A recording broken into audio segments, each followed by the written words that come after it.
If you want, what I could do, do you want me to show you correlation engine and maybe how I would approach that using some commercial software? Okay, let me do that real quick. This is what I love about correlation engine. There's not a lot of databases that have done this. What they have done is they've basically went into that gene expression omnibus that I showed you, and they basically collected as much data from that as they can. All right, so what was your ZFP36? Is it L2? Is that right? Yeah. Okay. Or ZFP. Oh, ZFP data.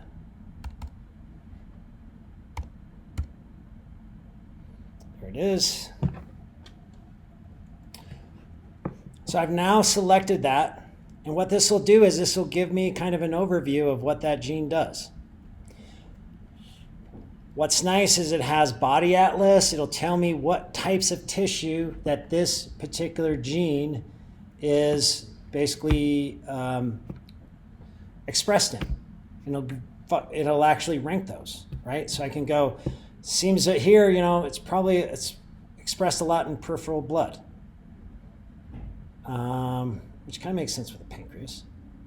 What we can also do is it'll also tell me the diseases where this gene, so if I go here, I can go to Curated Studies, and this will tell me in their database, there's 9,419 studies where this gene was differentially expressed, or they found a mutation in it. And I can look up all those things. So if I go down here, here's a study, I click on this. In this particular study of psoriasis,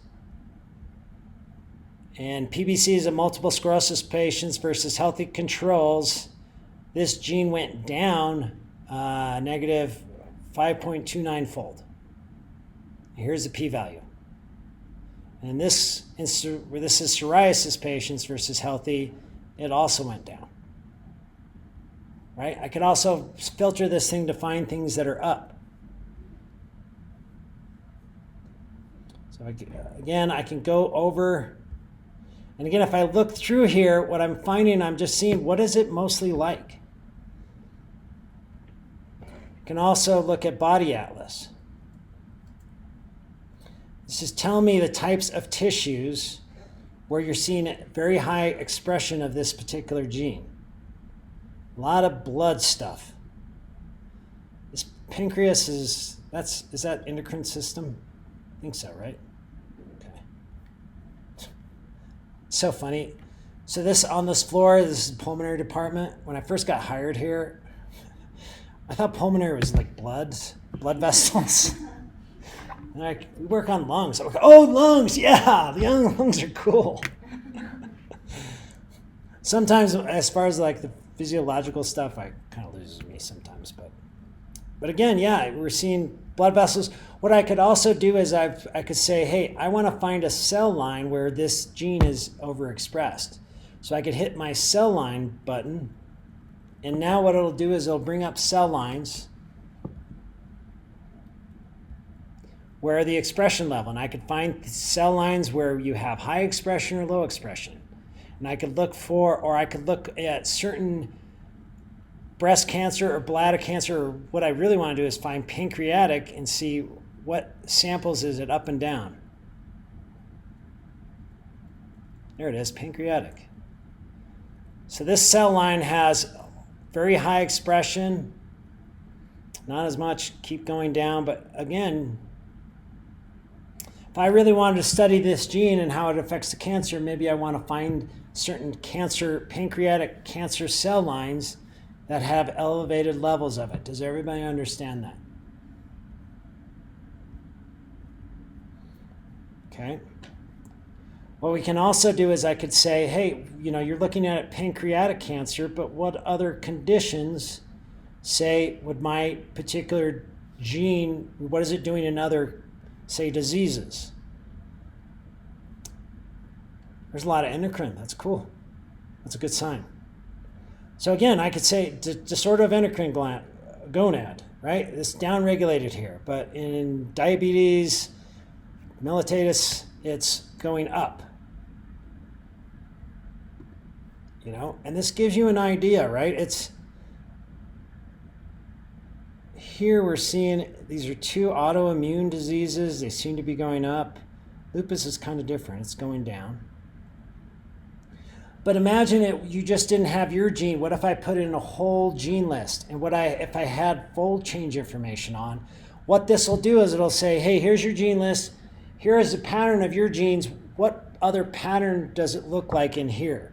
So instead of us analyzing based on what a bunch of old farts said 30 years ago, what you're doing is, hey, here are all these studies. Here are their profiles. What does my profile look most like?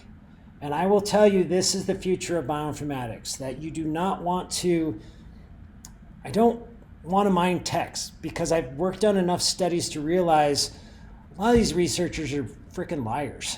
Like they're not, there's so much pressure to get grants and publications that, and the way we do science is you write a grant and then you basically have to fulfill that prophecy.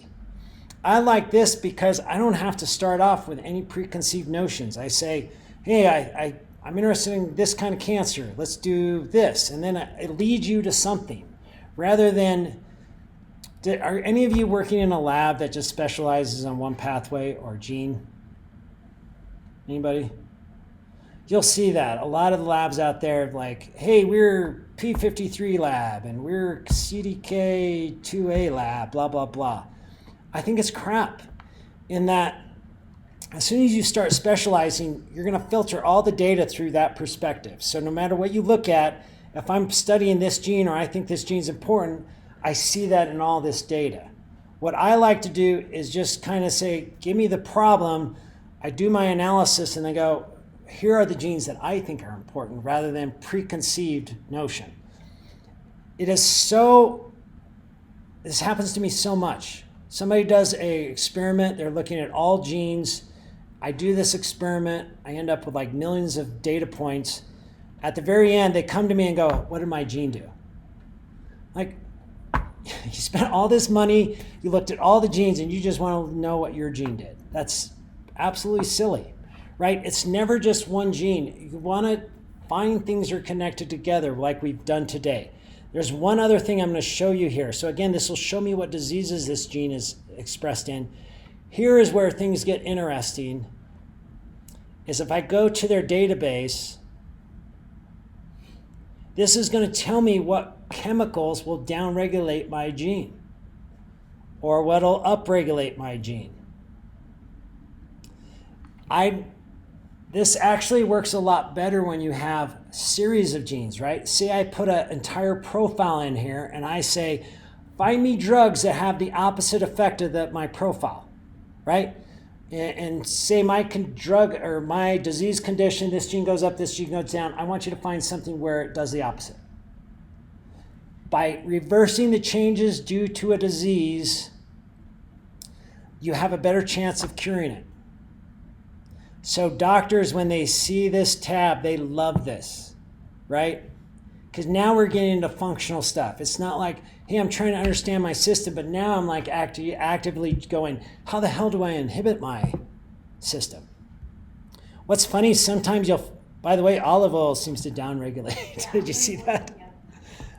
I did this I looked at, I don't know, I was bored as hell during the pandemic. I don't know if you guys were or not. Like, I don't do TikTok or any of that crap. So I'm like, what am I going to do? You know, like I go, hey, I'm going to use this study to try to cure, like, you know, me being the arrogant bioinformatician. I'm like, well, I'll figure out this COVID crap. We'll get this under control. So I basically downloaded a bunch of like mouse data because there was no data at the time. SARS-CoV-1, which is very related, download all this information, make my own data list from this. And when I start putting the Pharma Atlas saying what inhibits this, all these drugs started coming up that were being used in clinical trial. Or if they weren't being used in clinical trial, they were soon to be used in clinical trial. This stuff works. And I know we're running out of time. So like my parting information to you is, Number one, there's lots of information out there. Use it. If you use it, you have an advantage over everybody else. Guaranteed. Number two, it's never one gene. So even if somebody gives you a gene, like we're interested in a gene that when it gets mutated, figure out what its best friends and worst enemy is, and you'll figure out what that gene is doing. Any questions?